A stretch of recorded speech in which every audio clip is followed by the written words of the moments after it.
at 5. Let's try and line the camera up. Still haven't got this figured out. Vertical video. Ooh. Right, I think that's live and lined up. Definitely see what we're doing. Okay guys, welcome back to Roberts & Co. Welcome back to London. Another live jewellery making session. We're going to be making some more. I think this is going to be the last batch for a while. I'm hoping it's going to be the last batch for a while. Of 1mm sterling silver halo band rings. I cut the batch of blanks in last night's live stream. We've been making these for a few days. I'm really restocking post, I want to say Christmas, but which seems like a lifetime ago, eh? But yeah, the last quarter of last year. The last quarter of every year is a really busy period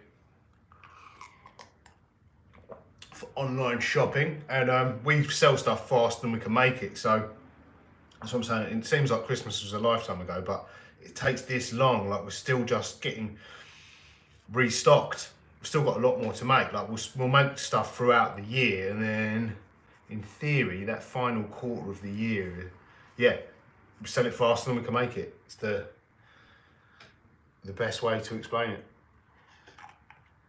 I've spent the whole year making it. This should really be, we hit 1,000 subscribers today, which is good. So this really should be the 1,000 subscriber dance party, and it's a Friday. So yeah. On that note, let's get the YouTube copyright free music on. And make these rings. Let me give you a little close up of the. I thought we were going to hit it a few days ago. Actually, the channel growth really.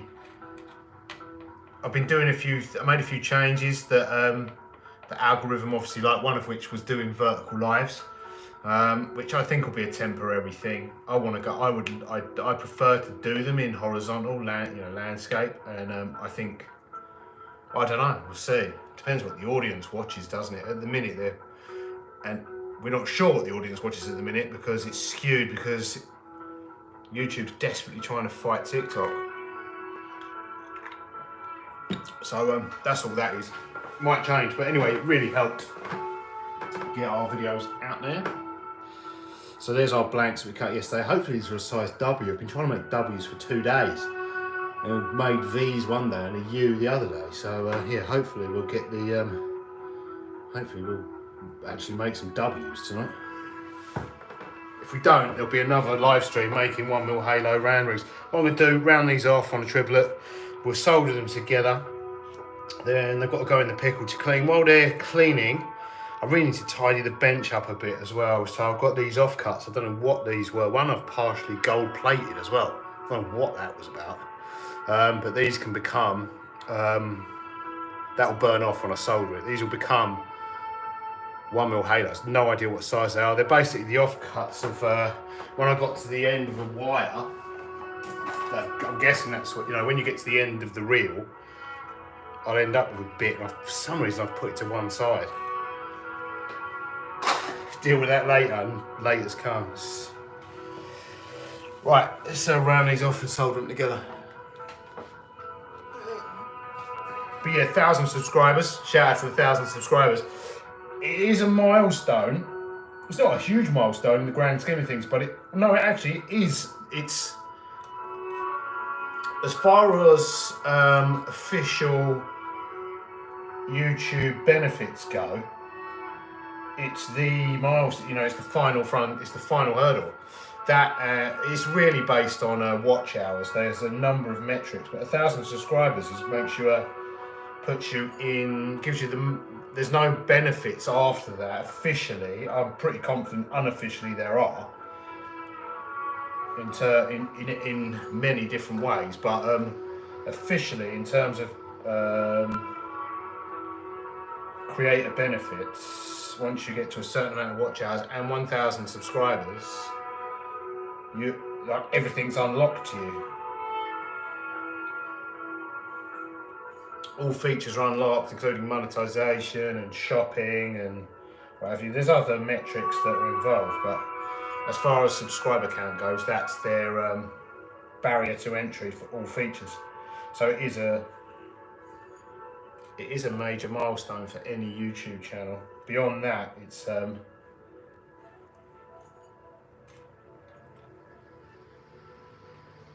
vanity, ego, and primarily, and then there are obviously business benefits, because you start getting, the more subscribers you've got, the better it looks. But there are other metrics.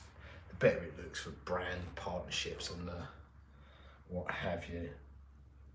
And endless junk emails from social media gurus that can help your channel growth. Yeah, it very much puts a target on your back and for actual brand deals and an endless amount of spam emails,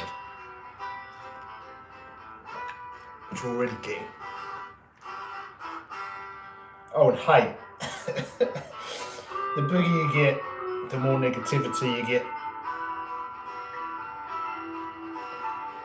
Which I think I said in a previous live stream, that's when you know you've made it. It makes no difference though, it's just, it doesn't, a comment's a comment as far as the, well, I've been doing this long enough for me and for the algorithm, you know, like it's,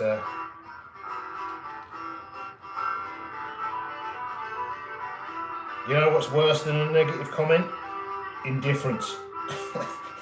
Someone clicking off, disappearing without writing a load of nonsense. It takes time to type in negativity for things, you know, like, they can't help themselves.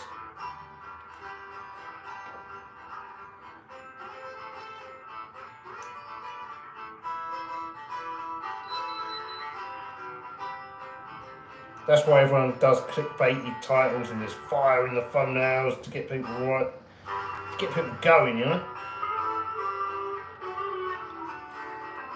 Fired up. In a bad way.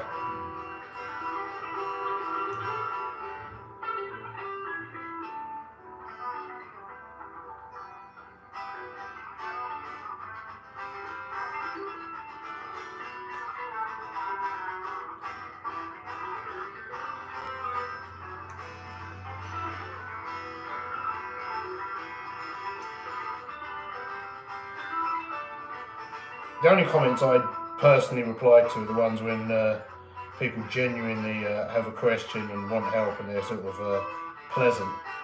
Other than that, it's just the AI does it. Long. The AI does a long reply. Keywords.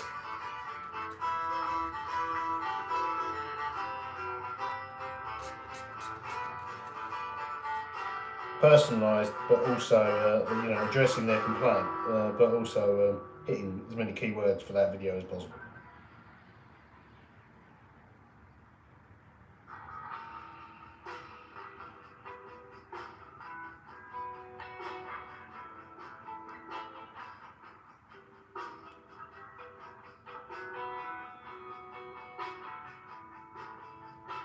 But yeah, if someone's actually got a proper question and a positive attitude, they'll get a proper answer. Other than that, they'll get a proper answer, but it'll be AI generated.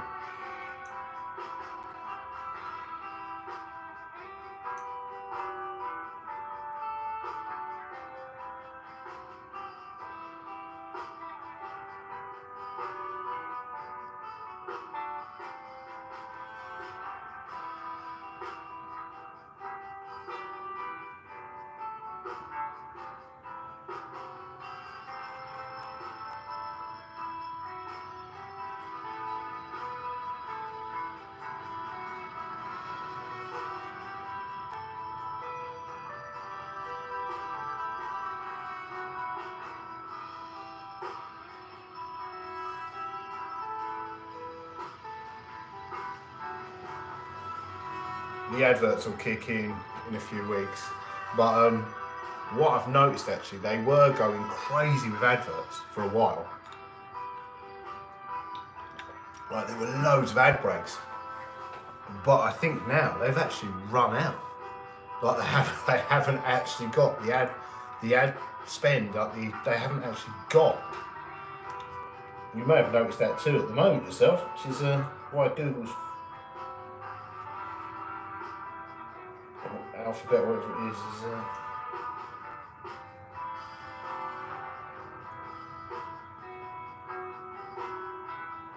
culling its staff. They appear to have run out of adverts or people to advertise. Yeah, they went crazy on ad breaks trying to increase revenue, and that seems to have backed off a bit. Not because they don't want to, I think, because they haven't actually got them.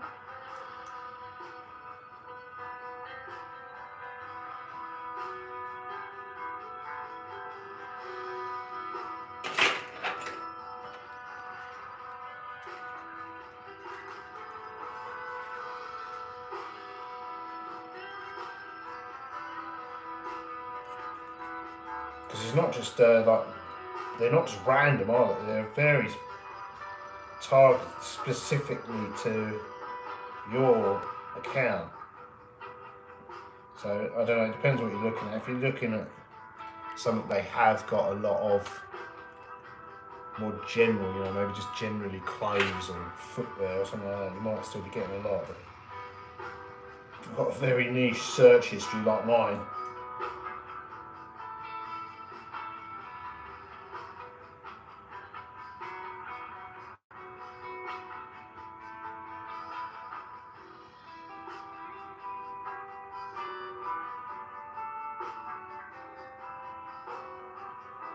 they ain't got a lot to sell you.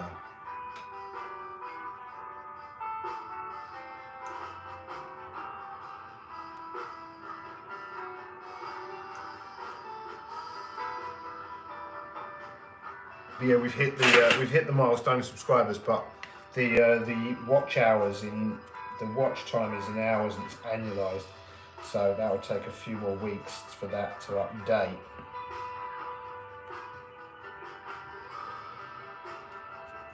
And for the ads to appear.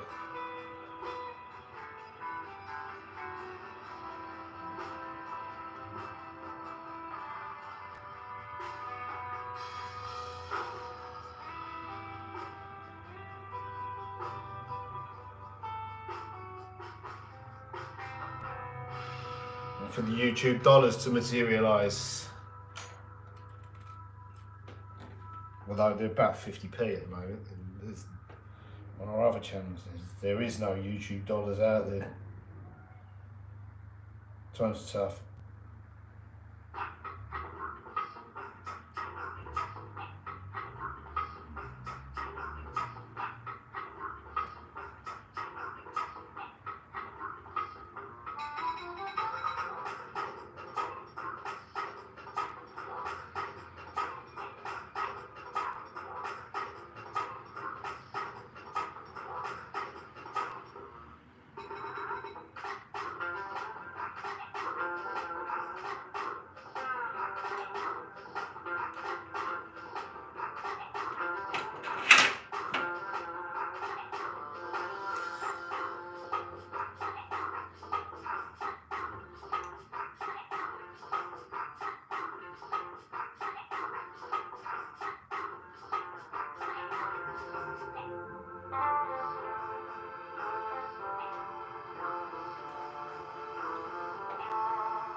Yeah, for us, anyway, the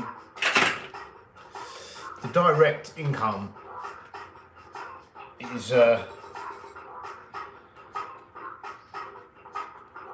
probably so little anyway. It's you know, every penny helps, eh? But the benefits are the sort of, probably from the outside, the intangible benefits are more of an incentive right now with the I mean, there's loads of videos about why YouTubers are quitting like crazy at the moment, and they're blaming all sorts of things like burnout and all. I can tell you exactly, the money's gone. They're doing it for the money. The money's gone, so they're gone. It's significantly reduced from what it was a few years ago. Just because the ad spend is. Times are tough. I don't know why nobody's admitting that. Maybe I'm not supposed to tell everyone. You know, maybe it's a secret. But I mean, they probably are burnt out too. It does have a churn rate, eh? But we've got sharpened products and whatever, and websites, and it also gets the shop. It provides a lot of search engine optimizer SEO benefits.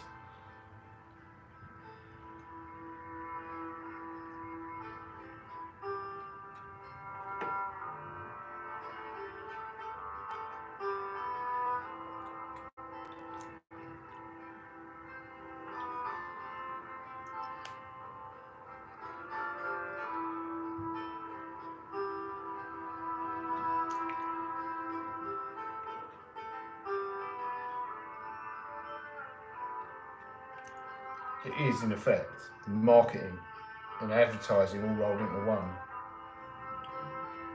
for the business.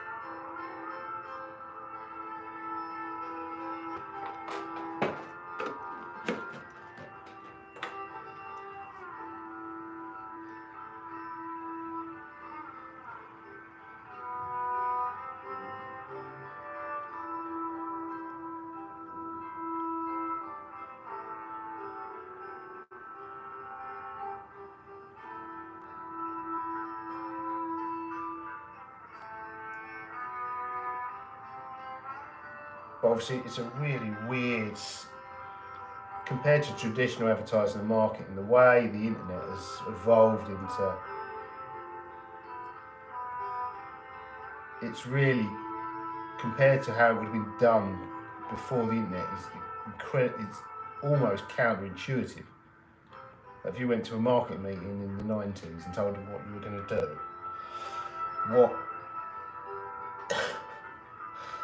you'd have been thrown out.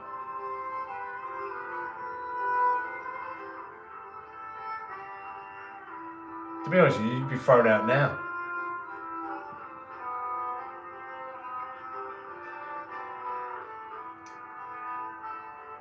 In most companies, you'd be binned if you went and told them, you know, that you were going to show people how you make the stuff. What are you on about? Live. Get out.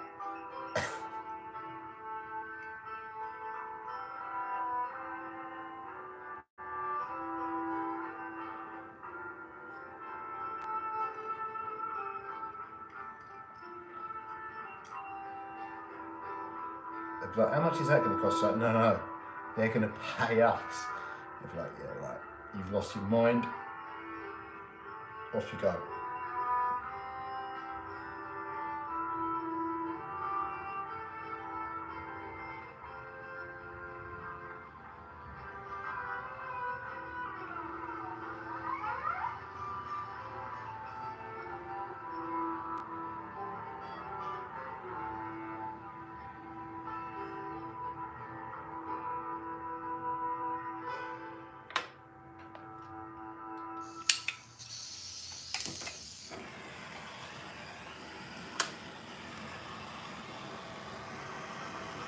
You know, I am old enough now to remember when the vast majority of people told me mobile phones would never take off because they'd be inconvenient.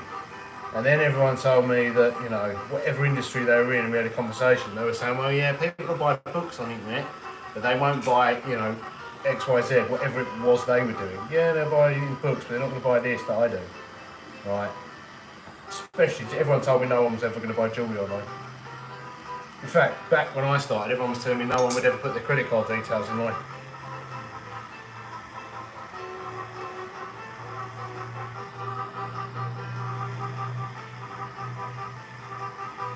Then they all said crypto was a scam. That might have.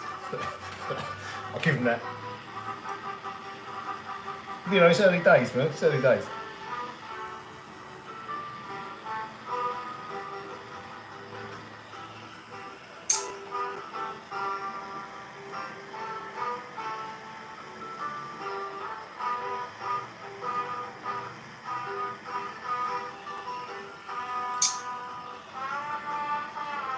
One of my mates was telling me that he wasn't going to use AI because he was convinced it was going to become sentient in the middle of the night and kill him. Not the last time, but earlier this year, he was telling me, he was the one, this mate that told me that, you know, he was never ever going to use AI because he was convinced it was going to take over the world and it was going to, you know, finish him off in his sleep. At the end of last year, I was using ChatGPT on my phone, but in a browser, and he was telling me, no, he's going, no, like, he'd gone so deep, he was like, no, you've got to get the app, it keeps crashing on the browser, get the app. So he went from, like, he's never ever, it was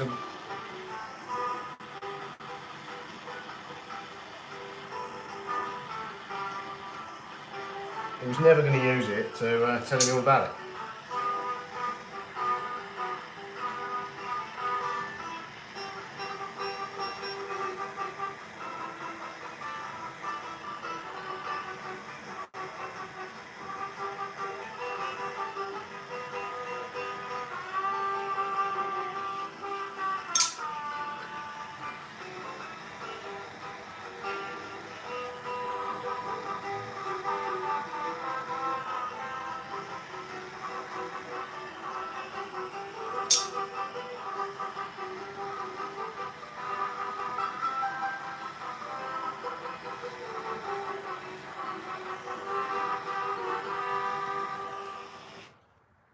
And to some extent, in the moment, I think it's good to be somewhat suspicious of things, but and in the moment, people were right.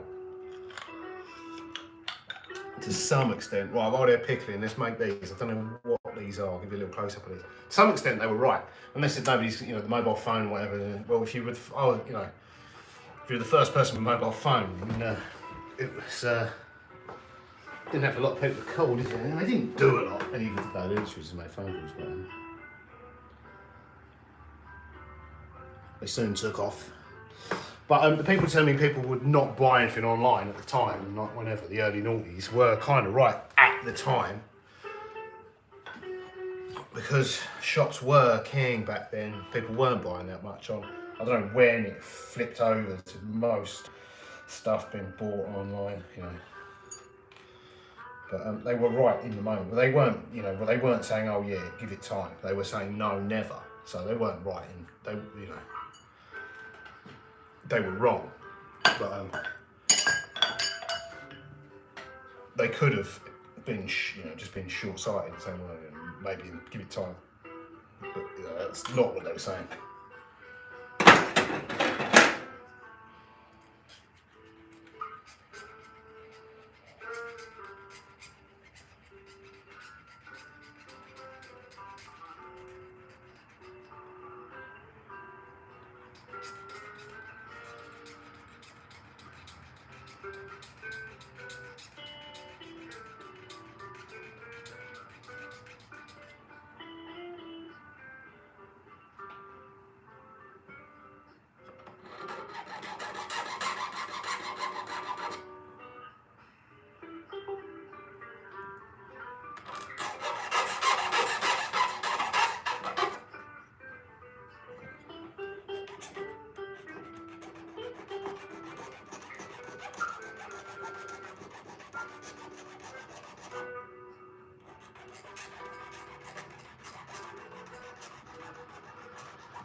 But yeah, the key point of all that is, I think, the future of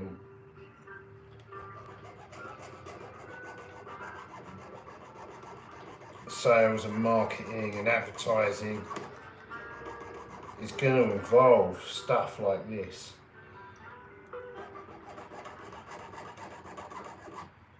Behind the scenes, live streaming.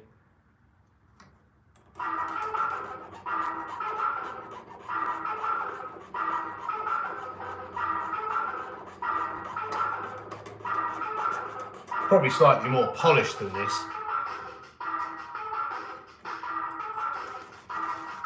I would hope. Higher budget.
The thing is, I'm not entirely sure, but I suppose with when the internet started taking off, it really did provide quite a lot of opportunity for just a completely new company, new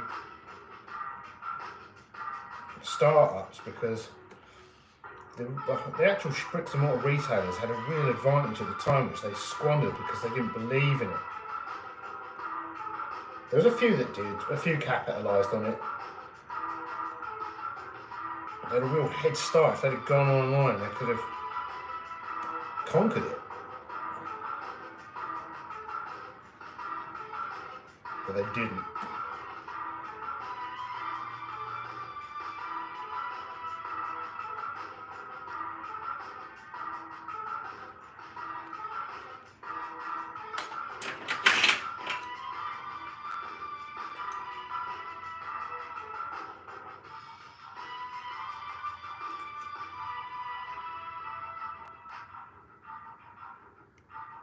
Like a lot of the so-called luxury brands, not necessarily in jewellery in the UK, but certainly a lot of the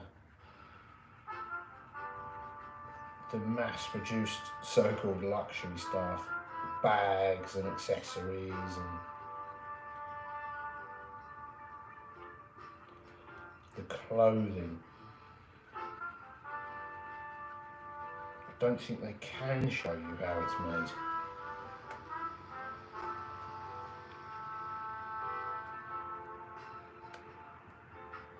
Because it will burst the bubble.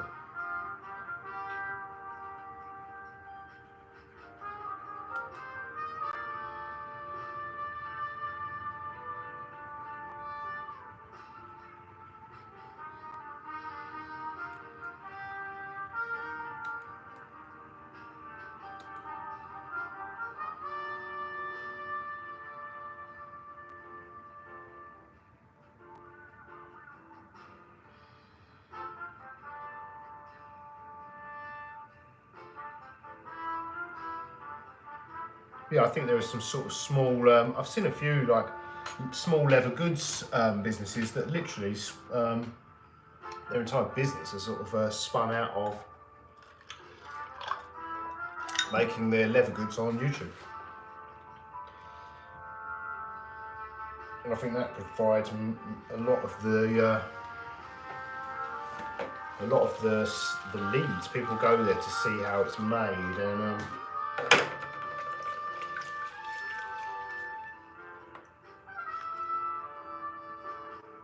kind of helps with the sales of the stuff.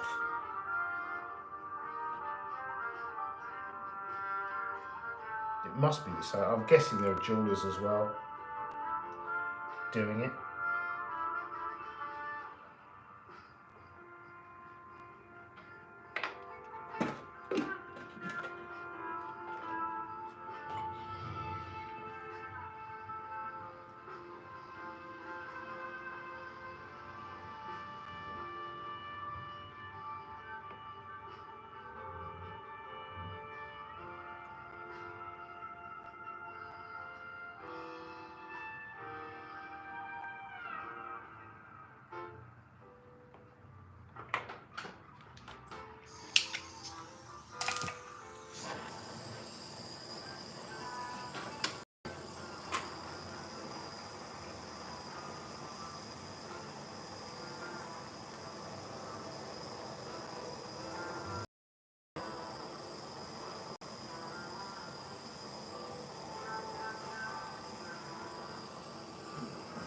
Leave those for the time being.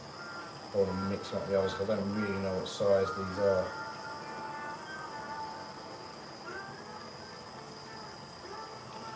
I'll sort those two out later.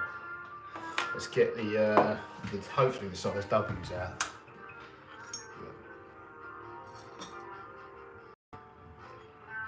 I'm going to need to clean off the excess solder. I'm going to do that on the polish machine. Unfortunately, I do not have a camera set up on the polish machine, but it only takes 30 seconds. Much quicker just to clean up the solder joints. There's not very much excess solder on them anyway, but I use just a very fine satin wheel to clean off any excess, just to clean up the solder joint in general. Make it seamless. I can do it with a needle file. If I'm doing one off, if I'm doing gold rings, I will do it. That's actually an escapement file. It's really fine, so I'll use that. But with these silver ones as a batch, better just to do it on the wheel. I'll give you a close up of these. I'm going to whip the solder off and then we'll round them off on a mandrel. Hopefully I've gone slightly above W. And then we can size them to an exact ring size.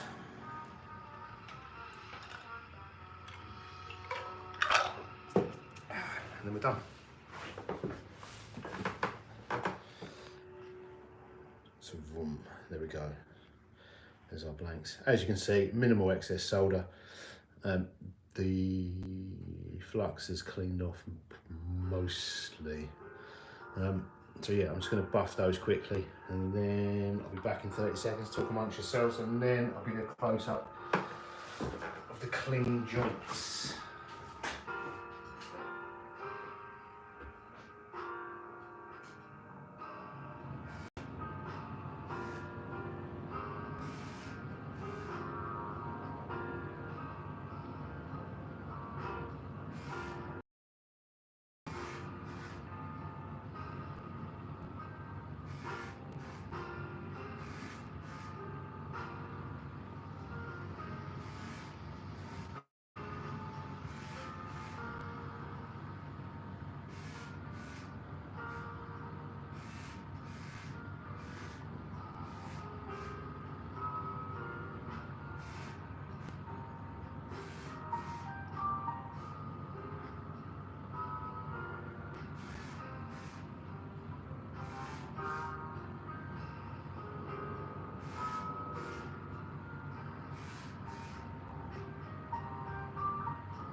Right, there we go.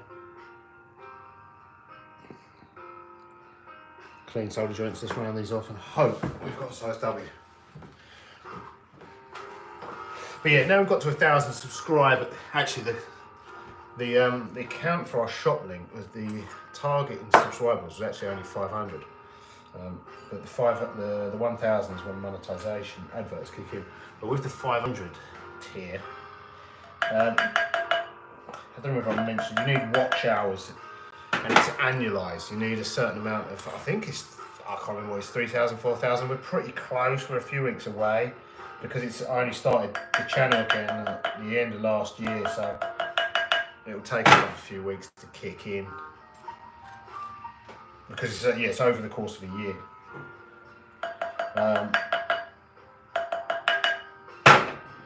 But we'll get there soon. We're on track.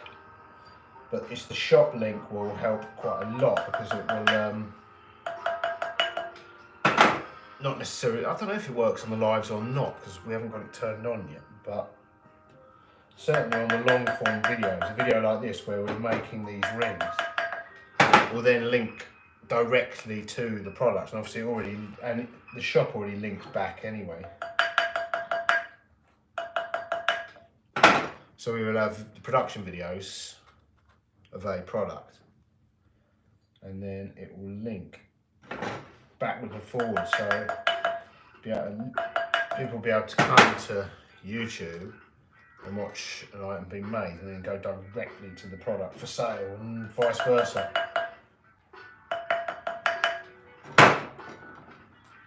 It's really just the linking that, as far as search engine optimization goes for the website, it's regardless of whether people use the links or not, and most people won't.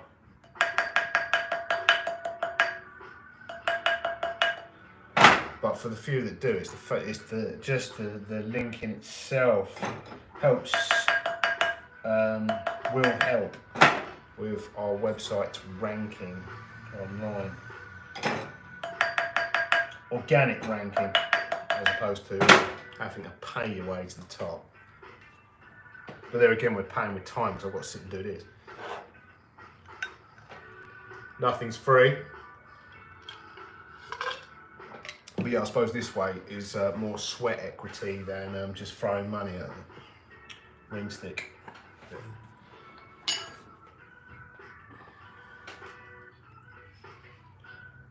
They're a bit small. I don't know why I keep getting these wrong. I think that's why I thought these are closer to a V. I'm going to make these a W though. I think that's maybe why I was convinced that I'd made W's in the first place, and I was like, oh no, a couple of days ago I was like, oh no, actually they're V's, but I think I did cut the W's. I probably just got the wrong, I must just have the wrong size written down. That's what happened on the first batch. I was not convinced I'd cut W's.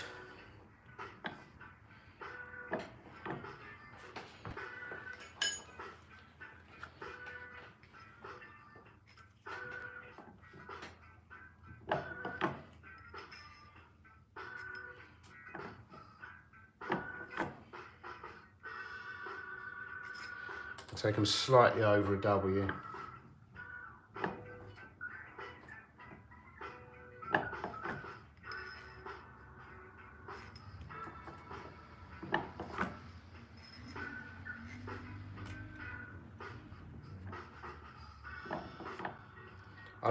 I could just take them I could take them straight to a size W and leave them, but they're slightly wobbly. So I really like to reduce them to get the final diameter finger size, but because what that also does is it flattens them out. I think it makes them rounder than doing this as well, because this is stretching the section. It's just the sectional, the design of that. But even the Italian one we're using in a minute with dies, it's slightly less tapered, so you get them on wider band rings. It provides a more even stretch.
They're all slightly above a W.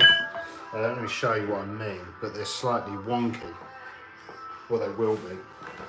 I'll give you a little close up.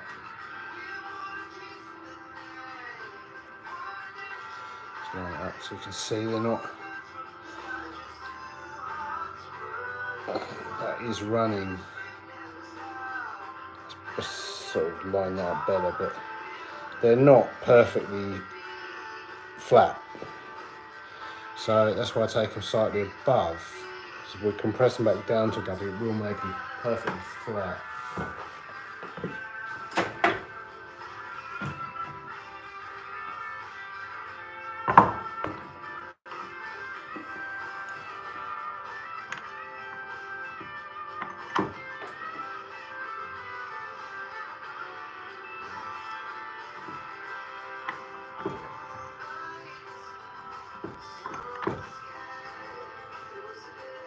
Right, slightly big, but it means I can quickly do them all in this hole, and then we can spend a little bit more time on the next hole down, finessing them to a size W.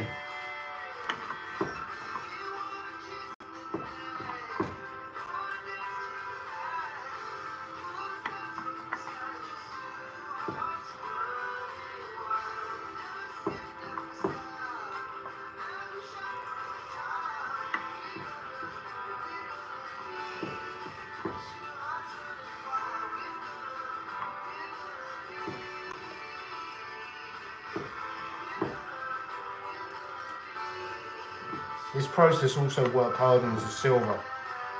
The more you do it, the harder it gets. So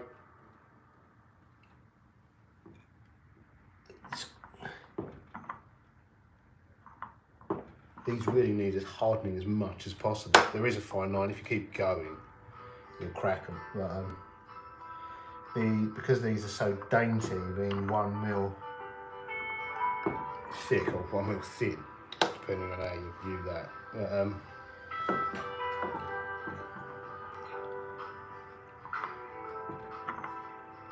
The harder we can make them, the harder it is for customers to bend them all out of shape. If we send them out fully annealed, you can bend them in your fingers, put them on.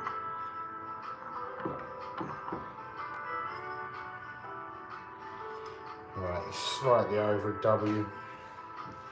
I'm just going to tweak those down. The problem is it's not going to, so as you can see, they're slightly over a size W. They need to be leading edge. Rings are measured like that effectively. Jewelers would disagree, some, but every single ring sizer, every single manufacturer of ring sizers makes their ring sizes leading edge. So despite what jewelers think, the people that make the tools all agree that it's leading edge. So the tools people are using to size their fingers are leading edge. So if you make a ring middle or like trailing it away, you're making it wrong.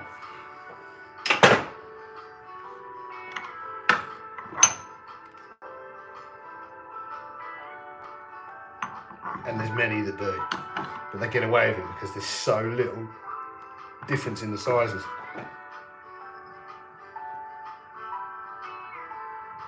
That's slightly under. I think these are going to stretch that back up. It's going to be tricky because they're quite close. Let's have it on.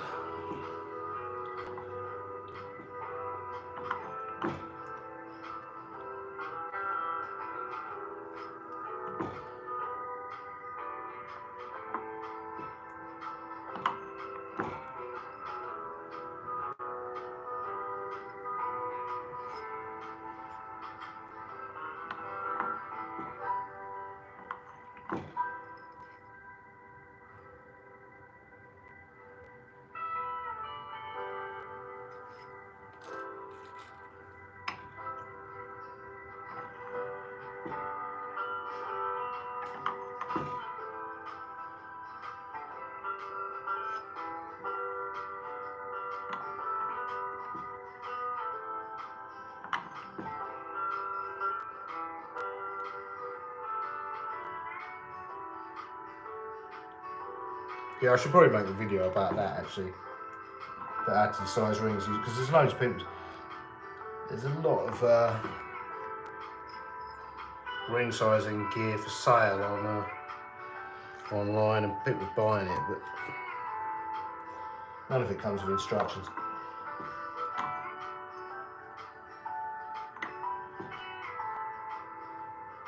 To be honest, it's a miracle anyone ever gets the right size ring, you know what I mean?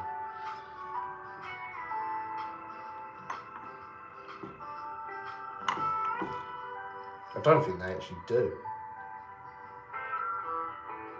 But there's less than a mil between sizes, so you just don't. It's not that critical.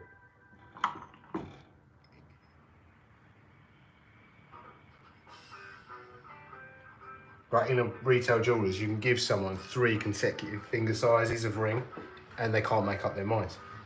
4, you can even give them 4 or 5. You know, you could give them 4 consecutive ring sizes, and they'll try all 4 on, and they'll be there for quite a while trying to. It's personal preference whether they want it slightly tight, so they will all go over the knuckle. They'll all go on. So whether they want a slightly loose fit or quite tight.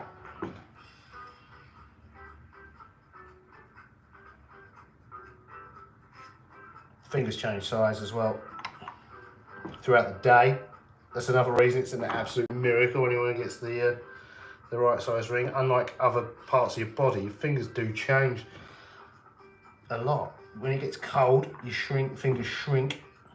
When you get hot, they swell up.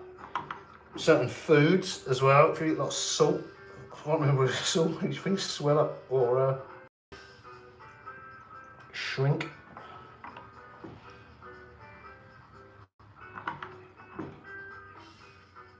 Certain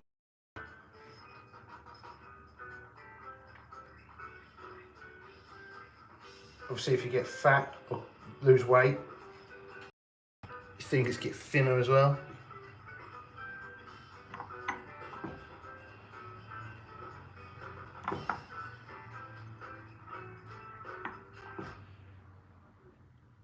If you speak to any diving instructor, they will have their favourite spots at the end of the season where all the mega yachts park up, where they go and sweep the bottom periodically for the rings that fall off people's fingers.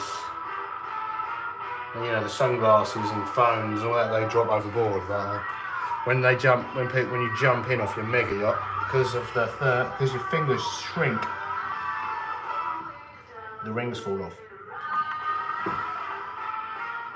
Bigger the yacht, the bigger the rings.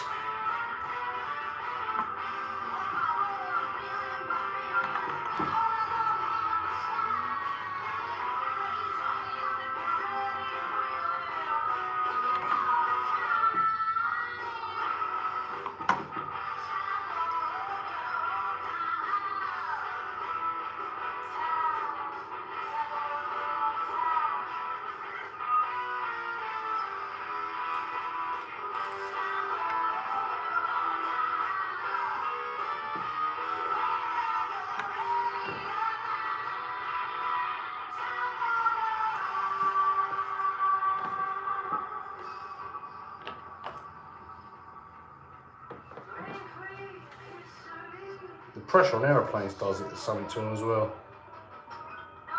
To people and to jewellery.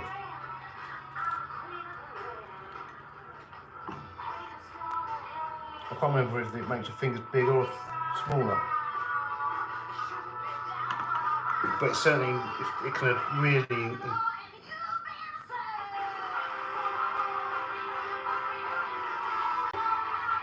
it accelerates the tarnishing process of sterling silver and packaged silver.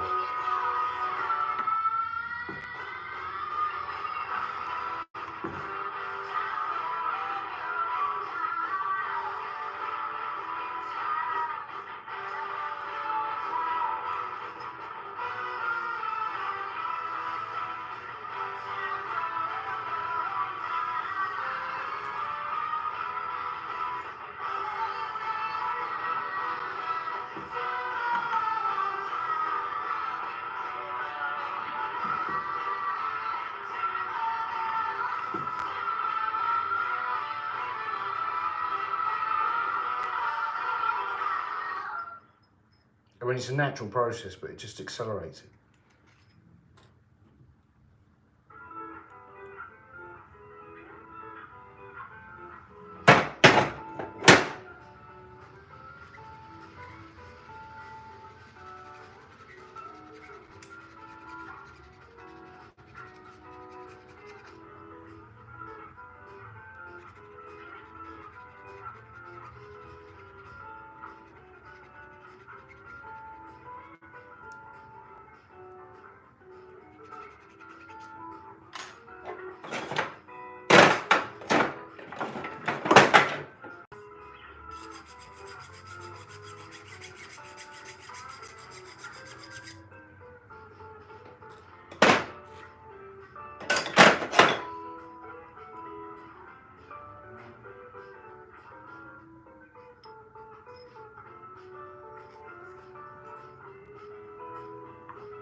So I've cooked that one.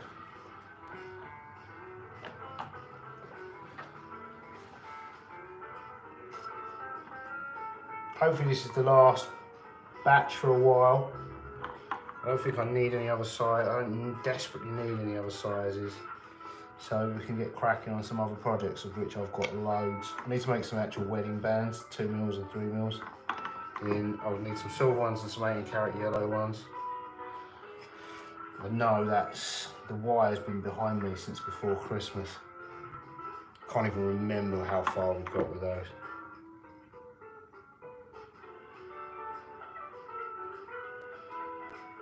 I need to make some 1919 coin pendant as well, which I've got a massive bag of.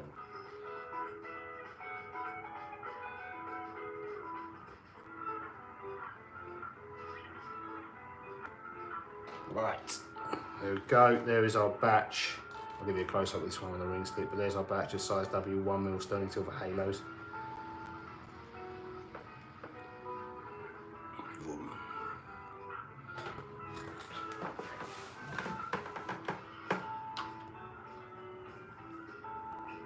There we go, as you can see.